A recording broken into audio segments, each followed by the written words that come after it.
At that top 10, no change at the top with the Eagles and Bills still holding down 1 and 2. Cowboys tumble 4 spots to 7 following the collapse against the Jaguars. Over on the other side, tons of movement within the next 10 teams. The biggest riser of all, though, the Jags up 7 spots. The other end of the spectrum, that's where you'll find the Patriots. They come in at 20 in the rankings, down 5 spots, which is the most movement in the negative direction. Man of the hour, Pete Prisco joins us now. Let's start with the Vikings. You have them up 1 spot to number 6 after their largest comeback in NFL history. They're 11-3. They've looked shaky, though. What do you make of this team? I don't think anybody can make heads or tails of this team. It's so hard to do. Think about it. They're 11-3, and they have a point differential of +2. They're one of the worst defenses in the league. They can't stop anybody, and yet here they are at 11-3. As Bill Parcells used to say, you are what your record says you are. But are they? I have no idea. And here's the other thing. They're probably going to be the 2 seed. If they're the 2 seed, that means they get 1 home playoff game. If they win that, they're going to have another one. So think about that. This is one of those situations where I can't make anything about the Vikings make sense. But I'll tell you what. They are winning, and Kirk Cousins can score. They can score on anybody, and that's the good news. The bad news is they can't stop anybody. Hard to make out what's happening right now for the Vikings in their season. It's easier, it seems, to tell how you feel about the Jags right now. You talked about them earlier in the previous segment, the love for Trevor Lawrence, called him a top 10 QB in the league right now. You said there's a chance that maybe the Jags come week 18 could have a playoff spot locked up. When you look at the big picture in this situation, the rise that we're seeing in Jacksonville, how does that factor into what we might see throughout the entire season from where they started to where they could end? Well, I think when you look at what they've done, it's incredible. I mean, they've had moments where they should have won games and gave them away. I mean, they gave away games. You go back to the Houston game, you go back to the Giants game. They were in most of their games this season, and yet here they are at 6-8. They play a playoff game every single week now, from here on out, starting Thursday against the Jets.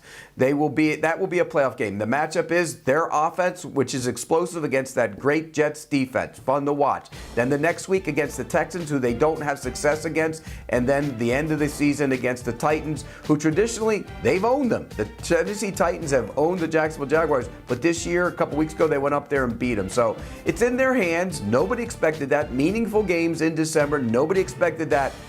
But you know the reason? Trevor Lawrence is a franchise quarterback and a star in waiting. He will be one of the best in the NFL next year. And Doug Peterson has exorcised the demons of the guy who was there before, Urban Meyer, the worst coach in NFL history. When you mentioned that about Trevor Lawrence, what do you think maybe his ceiling is going forward next year? How far can he take this Jags team? I think next year, watch out for that team because don't forget they get Calvin Ridley. They signed him. He's going to be added to the receiving group, which, by the way, has been a bargain for Jacksonville. Remember, they signed Christian Kirk and Zay Jones, and everybody said they overpaid. No, they didn't. Those guys are putting up enormous numbers. One will go over 1,000 yards. One will push for it. They're both going to be near 90 catches. So offensively, they're going to be dynamic. My question is the defense. They have major issues on that side of the ball. They have to get a corner. They have to improve the pass rush. But they're going to be fun to watch, and Trevor Lawrence is one of those generational quarterbacks that changes a franchise. Josh Allen, Buffalo. Joe Burrow, Cincinnati. Patrick Mahomes, Kansas City. Trevor Lawrence, Jacksonville Jaguars. He's going to do the same thing for that franchise. The franchise up in New England probably does not have that same type of confidence in Mac Jones. They're down 5 spots, your biggest faller. Where do you put the blame for this loss, how they did the way to the Raiders? Okay, let's start. Couple things. If you're not going to throw a Hail Mary, take a knee and go home and go to overtime and then go home. Win the game in overtime and go home. If you are going to run the ball, here's the football. Tuck it. Don't give it to anybody else. Don't let anybody punch it out. And don't throw it across the field like an idiot. Okay? So ultimately, who's to blame? When you watch the all 22 of that play, you know what you see? You see the coaches right there on the sideline. And they're getting animated and angry. You're right there. Go down, go down, go down. You have to be better prepared for that. Look, Belichick is the greatest coach, arguably, in the history of the game. I would say he is. But he's had moments where you go, wow, how did that happen under his watch? And that was one of them.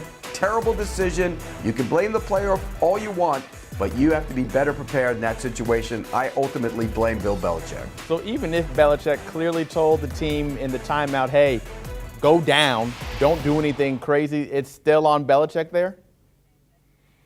Well, obviously they didn't listen to him, so he's not getting his message through then. If you come over to the side, by the way, it wasn't just one of them, it was two. One lateral, one threw it across the field, so it's two of them.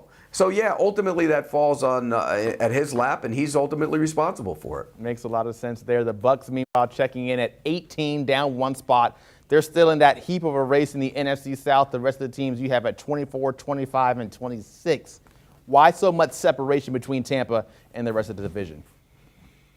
You know, maybe I'm still sitting there saying at some point Tom Brady's going to get it going. I mean, he's Tom Brady. He's going to get it going. And every week we see it. Oh, well, look, first half against the Bengals, he got it going. Then the second half, he became something that we've seen all year, which is not a very good quarterback. Turned it over 4 times, counting the fumbles, which he was responsible for, the one of them on the handoff. So I think we're a little bit prejudiced to Tom Brady because he's done it before. And in fact, I had somebody tell me the other day, they think if they play Dallas in the first round, they're going to beat the Cowboys as the 4-5 game. They haven't shown that yet.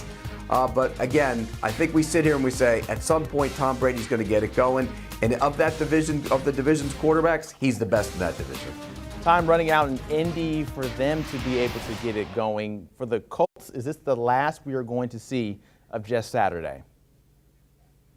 Yeah, I think that's over with. And look, you can't put this on Jeff Saturday. Nobody has any idea who could go in there and win games for them. But you blow a 33-point lead. I mean, that's inexcusable. I don't care who the head coach is. Here's the other thing. You had a 4th and inches late in the game, up 8. You kick a field goal, you're up 11. You win that game. Well, he didn't. He went for it. That's a bad decision.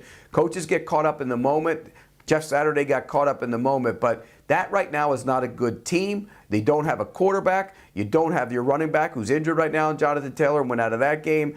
They haven't played all year with their linebacker, Darius Leonard. They have problems. I don't think Jeff Saturday is going to be the head coach. They need to clean house and start all over again. Probably a new regime coming in for the Colts if Jeff Saturday can't right the ship immediately. He's Pete Prisco riding our ship with the Week 16 power rankings. Take a look at that Christmas Day schedule. What we have: Broncos at the Rams, 4:30.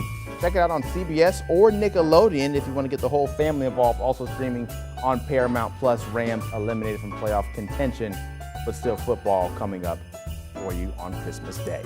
Do you want a sports network that delivers everything that matters about the game? The highlights, the picks, the instant analysis, no yelling, no fake debates, no politics. Hit the subscribe button and never miss a moment.